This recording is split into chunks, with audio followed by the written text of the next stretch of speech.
Yurdumun dört bir yanından millet sel olup akır. Küçeler, meydanlar artık milletime dar gelir. Bütün millet bir sesle Türkem diye haykırır. Boynu bükük yaşamak milletime ar gelir. Göylere yükselir bu ses, haray haray men Türkem. Haray haray haray haray haray haray men Türkem. Göylere yükselir bu ses, haray haray men Türkem. Haray haray haray haray haray haray men Türkem.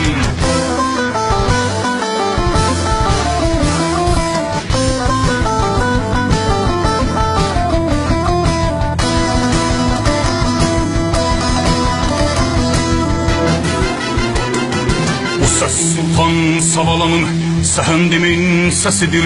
Bu ses köksü patlak kalan Ulu Erkin sesidir. Bu ses milyon milyon Türk'ün varlığının sesidir. Bağımsızlığa can atan milletimin sesidir. Kurtuluşun delisiyem, delikanlı tükenmem. Haray haray haray haray haray haray men Türkem. Kurtuluşun delisiyem, delikanlı Türkem ben. Haray haray haray haray haray haray men Türkem. Dinlesin bu sesi dünya, yer köy duysun bu sesi. Yokluğuma ferman yazan eller duysun bu sesi. Tilsim kırılmıştır artık, sındırmışık kefesi.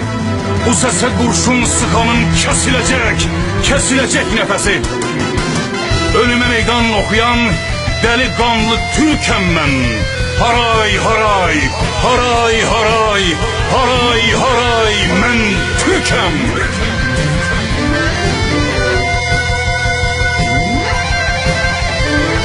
Haray haray haray haray haray haray men Türkem.